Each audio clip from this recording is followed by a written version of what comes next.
Assalamualaikum warahmatullahi wabarakatuh. Bagaimana kalian di rumah anak-anak? Semoga sehat ya. Dan mari kita mulai untuk belajar IPA pada materi berikutnya.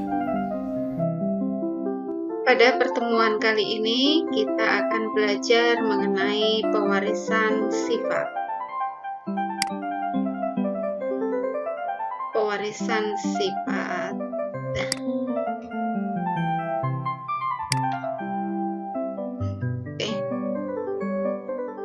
Oke. Sebelum pelajari tentang pewarisan sifat, ini kita pelajari dulu materi genetik yang ada di sel tubuh kita. Ada DNA dan RNA. Dulu di kelas 7 kalian sudah belajar mengenai sel. Di dalam sel itu terdapat inti sel. Di dalam inti sel terdapat kromosom. Dan di dalam kromosom itu terdapat materi genetik DNA dan RNA. Ini adalah kode genetik sifat-sifat kita. Kalau dari induk diturunkan kepada keturunannya, itu berarti sifat-sifat itu berada pada sel kelamin. Kalau laki-laki namanya sperma, kalau perempuan namanya sel telur. Oke, ini.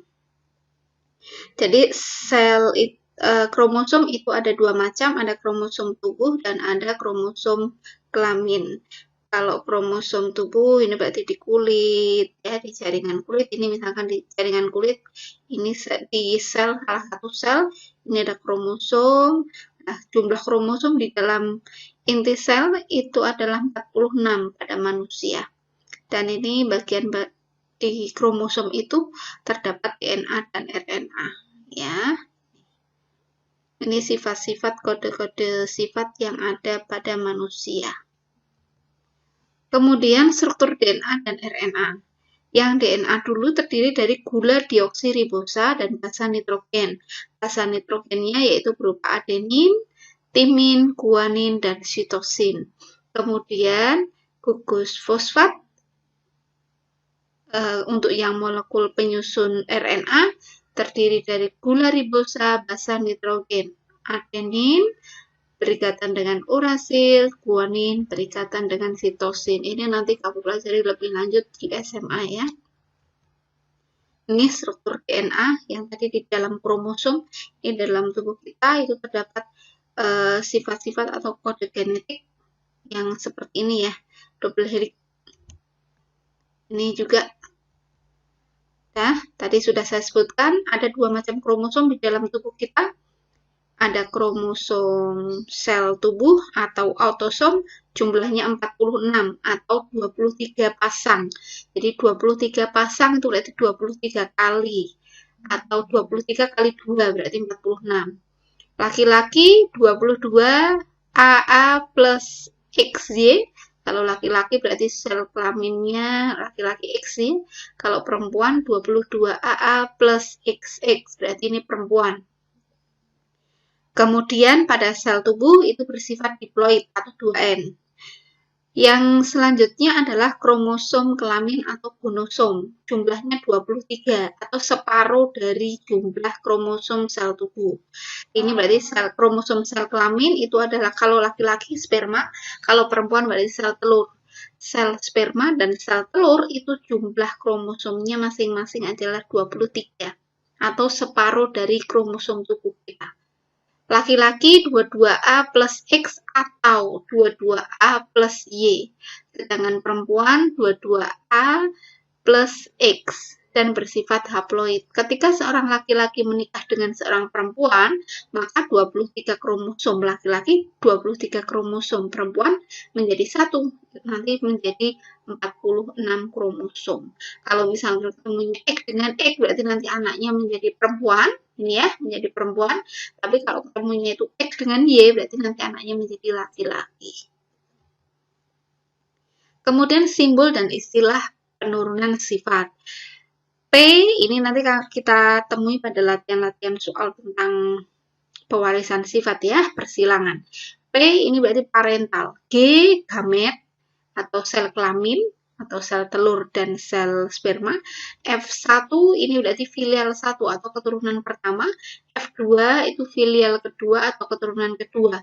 Genotip komposisi gen atau sifat yang tidak tampak dari luar. Kalau fenotip ini berarti sifat yang tampak dari luar. Ini contohnya misalnya kalau bunga warnanya merah, bunga warnanya putih, kemudian misalkan mangga ukurannya besar, mangga ukurannya kecil, itu berarti termasuk fenotip. Kemudian homozigot, pasangan gen yang sama. Kalau heterozigot, pasangan gen yang tidak sama. Resesif, sifat yang terkalahkan. Kalau dominan, sifat yang mengalahkan. Ini misalkan ada bunga yang warnanya merah dan bunga warnanya putih. Ternyata keturunannya nanti dari hasil persilangannya hasilnya merah semua. Itu berarti yang merah bersifat dominan, yang putih bersifat resesif. Kemudian yang selanjutnya adalah gamet. Gamet atau sel reproduksi. Oke. Ada dua hukum pewarisan sifat. Hukum Mendel 1 berarti pemisahan alel secara bebas, dan hukum Mendel 2 itu penggabungan secara bebas. Ini nanti kita pelajari di soal-soal pewarisan sifat. Oke, sekarang menentukan gamet dari suatu genotip. Ini mudah. Mari kita lihat, kamu perhatikan, nanti kalau tidak paham kamu bisa tanyakan ke saya, bisa lewat WA atau di medsos lainnya ya. Misalkan begini pertanyaannya. Genotip A besar, maka gametnya apa? Berarti kalau ini homozigot A besar, berarti nanti gametnya satu saja, berarti A besar saja. Gitu. Tapi kalau genotip A besar, A kecil, gametnya apa? Ini karena dua huruf yang berbeda jenisnya, yang satu besar, yang satu kecil, atau heterozigot, sifat heterozigot, berarti nanti gametnya adalah A besar dan gamet A kecil. Bisa dipahami ya? Kemudian untuk genotip A besar, B besar, gametnya apa? Karena ini sama, berarti ini satu saja, berarti A besar. Karena ini sama, berarti satu saja, berarti B besar. Berarti gametnya adalah A besar, B besar. Kemudian, genotip A besar, A kecil, B besar, maka gametnya apa? Ini berarti karena di sini yang dua ini ada besar, ada kecil.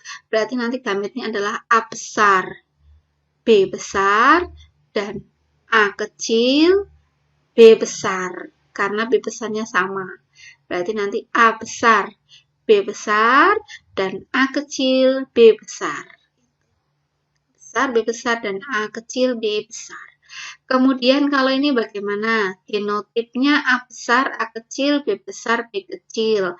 Berarti gametnya nanti A besar, B besar, A besar, B kecil, kemudian A kecil, B besar, A kecil, B kecil. Berarti ada 4. Saya ulang, genotip A besar, A kecil, B besar, B kecil. Gametnya apa? A besar, B besar, A besar, B kecil, kemudian A kecil, B besar, A kecil, B kecil. Begitu. Bisa ya? Lanjut. Sekarang persilangan. Persilangan itu ada 2 macam, persilangan monohibrid dan ada persilangan dihibrid. Yang monohibrid berarti satu sifat beda. Ini ada persilangan dominan penuh, kemudian ada persilangan intermediate, dan ada persilangan test cross. Ini persilangan yang monohibrid. Oke, kita pelajari dulu yang dominan penuh ya. Misalkan begini. Tanaman berbunga merah, M besar. Ini berarti genotipnya M besar. Disilangkan dengan tanaman berbunga putih, M kecil. Maka akan menghasilkan F1 tanaman berbunga merah. Tentukan perbandingan fenotip dan genotipnya jika F1 disilangkan dengan sesamanya. Coba kalian lihat, ini berarti parental yang pertama. Berarti induknya ya, induknya berarti M besar merah disilangkan dengan M kecil putih. M besar merah silangkan dengan M kecil putih. Kemudian di sini kan homozigot, berarti gametnya adalah M besar. Kemudian di sini homozigot juga M kecil, berarti nanti gametnya adalah M kecil. M besar ketemu M kecil, berarti nanti genotipnya keturunan pertamanya adalah M besar, M kecil. Karena ini persilangan dominan penuh, ini kan maka akan menghasilkan F1 tanaman berbunga merah. Berarti di sini M besar, M kecil. Ini merahnya dominan, berarti warnanya merah. Merahnya dari mana? Kita lihat dari soalnya ini. F1 berwarna apa? F1 ternyata berbunga merah. Berarti, oh kalau begitu M besarnya adalah dominan. Oke, kemudian tentukan perbandingan fenotip dan genotip jika F1 disilangkan dengan sesamanya. M besar, M kecil silangkan dengan M besar, M kecil. Merah silangkan dengan merah. Ini nanti hasilnya adalah M besar, M besar, kemudian M besar, M kecil, kemudian M kecil, M besar, atau ditulis balik ya, M besar, M kecil, kemudian M kecil, M kecil, berarti ada 4. M besar, ini tadi M besar, M besar, kemudian M besar, M kecil, kemudian M besar, M kecil, kemudian M kecil, M kecil, itu ada 4. Yang M besar, warnanya merah, M besar, M kecil, merah, M besar, M kecil, merah, M kecil, putih. Perbandingan fenotipnya, fenotip itu berarti tampak, merahnya berapa, putihnya berapa, berarti yang merah 3, 1, 2, 3, putihnya berapa, 1, berarti 3 banding 1. Gitu. Kalau perbandingan genotipnya, berapa banding berapa? Sekarang genotipnya berarti yang sebelah sini. Kalau ini genotip, kalau yang ini fenotip. Ya, yang genotip itu tidak tampak. Kalau yang fenotip itu tampak. Sekarang perbandingan genotipnya. M besar ada berapa? 1. M besar, M kecil ada berapa? 2. M kecil ada berapa? 1. Berarti perbandingannya 1 banding 2 banding 1. Nah, itu berarti yang ini ya, ini persilangan dominan penuh itu. Ya. Lanjut yang intermediate. Hampir sama ya. Sebentar, ini ada yang tidak kelihatan. Bentar.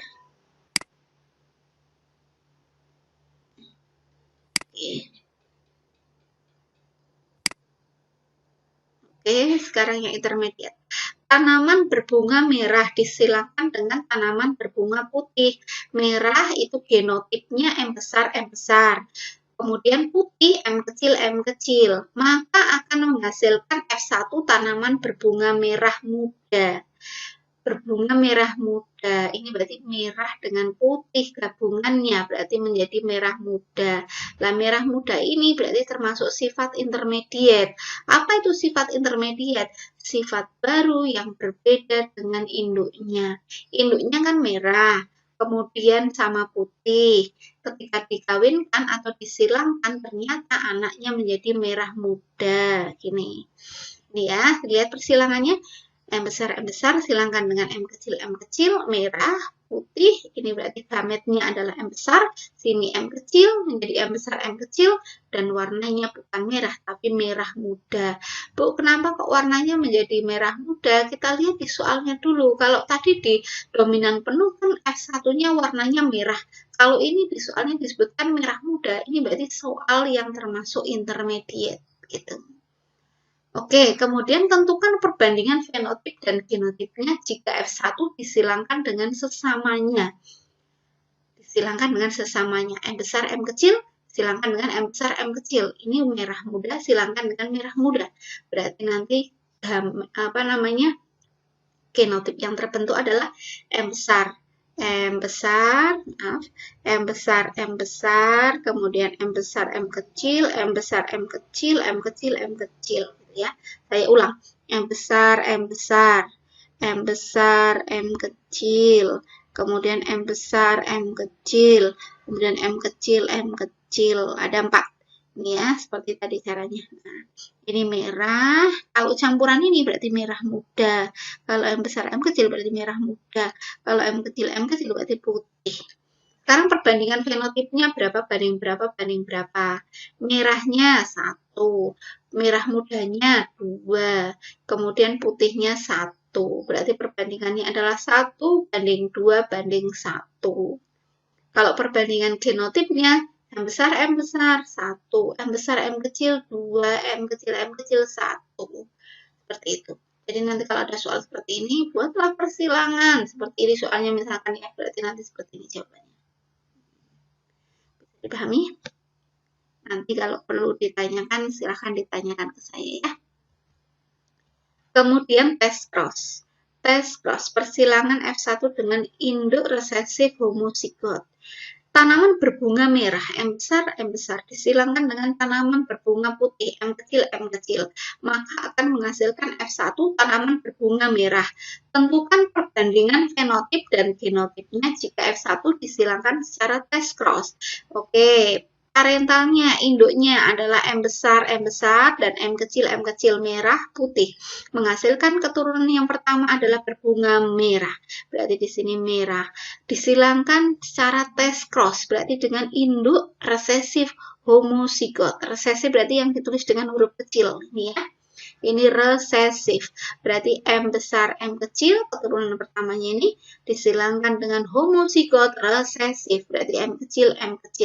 Merah, heterozigot ini disilangkan dengan yang homozigot putih. Maka keturunannya adalah M besar, M kecil, M besar, M kecil, M kecil, M kecil, M kecil, M kecil, gitu. Berarti ini ya, M besar, M kecil, M besar, M kecil, M kecil, M kecil, M kecil, M kecil. Ini warnanya merah, ini warnanya merah, ini warnanya putih, ini warnanya putih. Perbandingan fenotipnya, merahnya ada berapa? 2. Putihnya ada berapa? 2. Berarti perbandingan fenotipnya 2 banding 2. Kemudian perbandingan genotipnya, M besar, M kecil berapa? 2. M kecilnya ada berapa? 2. Berarti 2 banding 2. Atau 1 banding 1 ya, kalau disederhanakan. Sekarang persilangan di hibrid. Nah, kalau persilangan di hibrid ini berarti 2 sifat beda. Tanaman kacang berbiji bulat warna kuning. Berarti sifat yang disilangkan adalah bentuk bijinya bulat dan warnanya kuning. Disilangkan dengan tanaman kacang berbiji keriput warna hijau. Berarti B kecil, K kecil di sini tuliskan.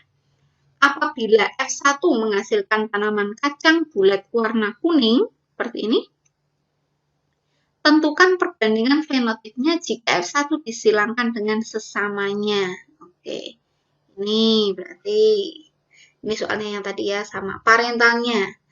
B besar, K besar. Ini bulat warna kuning. Kemudian B kecil, K kecil, keriput warna hijau. Kemudian gametnya, ini berarti B besar, K besar. Ini B kecil, K kecil. Nanti digabungkan, berarti menjadi B besar, K kecil, B besar, K kecil. Sorry, salah ini ya. Maaf, ini salah. Ini harusnya... Oh, salah. Oke, ini nanti saya jelaskan aja deh kalau saya revisi ya. Ada yang salah ini harusnya B besar, B kecil, K besar, K kecil, begitu. B besar, ya B besar, oke. Ini nih ya, gametnya ini. B besar, K besar, B kecil, K besar, B besar, K kecil, B kecil, K kecil. Ini kemudian nanti ketemu B besar, ketemu ke sini, sebelah sini ketemu dengan ini. Berarti B besar, K besar, K besar. Bijinya bulat, warnanya kuning. Kemudian yang di sini B besar, B kecil, K besar, K besar. Kemudian di sini B besar, K besar, K kecil. Kemudian di sini B besar, B kecil, K besar, K kecil, dan seterusnya seperti itu ya. Nah, perbandingannya nanti yang kuning ini ada berapa? Yang bulat kuning, yang hijau, yang bulat hijau ada berapa? Ini 3. Kemudian yang keriput kuning ada berapa? 3. Kemudian yang keriput hijau ada berapa? 1. Berarti perbandingan fenotipnya 9 banding 3 banding 3 banding 1. Sekarang pewarisan sifat pada manusia. Coba amati di keluarga kamu. Amati apa saja? Rambutnya keriting, lurus, atau bergelombang. Dilihat ya, bapak dan ibu sama kakak atau adik. Kerjakan di buku tugasnya. Kemudian telinganya terpisah. Ini berarti terpisah, berarti gennya adalah G besar atau G besar G kecil. Dan melekat ini berarti resesif ya, homozigot G kecil. Ini melekat. Kalau ini berarti ada gelambirnya begini, ini berarti terpisah. Kalau melekat ini berarti tidak ada gelambirnya ya. Kemudian ini pertumbuhan rambut pada dahi. Ini rambut dahi seperti huruf V berarti memiliki gen W besar atau W besar W kecil. Kalau ini tidak melengkung, berarti gennya adalah W kecil. Kemudian udah itu ya, tugasnya dikerjakan di buku portofolio. Kemudian kelainan sifat pada manusia yang diturunkan ada albino, buta warna, hemofilia, dan kanker. Oke, yang albino ini. Albino ini berarti kekurangan pigmen ya, pigmen kulit. Ini berarti putih. Kemudian ini buta warna. Buta warna bisa tidak membedakan warna-warna ini. Biasanya kalau kalian mau masuk ke SMK itu kalian ada tes ini buta warna. Menunjukkan angka berapa di warna-warna yang berbeda ini. Oke, penyakit buta warna juga termasuk keturunan ya. Oke, kemudian hemofilia. Hemofilia itu darahnya sukar membeku. Jadi kalau terluka lebih banyak darah yang keluar dibanding orang yang normal. Oke, kemudian ini kanker kulit ya. Oke, penerapan pewarisan sifat dalam pemulihan makhluk hidup. Ini padi dari hasil pemulihan atau pewarisan sifat persilangan sehingga dihasilkan hasil yang lebih bagus. Ini juga sama, jagung. Jagungnya kualitasnya lebih bagus karena dihasilkan dari persilangan dari gen-gen yang bagus. Ini ayam ayam yang ayam potong ya, menghasilkan keturunan yang bagus setelah dilakukan persilangan antar individu. Oke, terima kasih untuk materi kali ini. Assalamualaikum warahmatullahi wabarakatuh.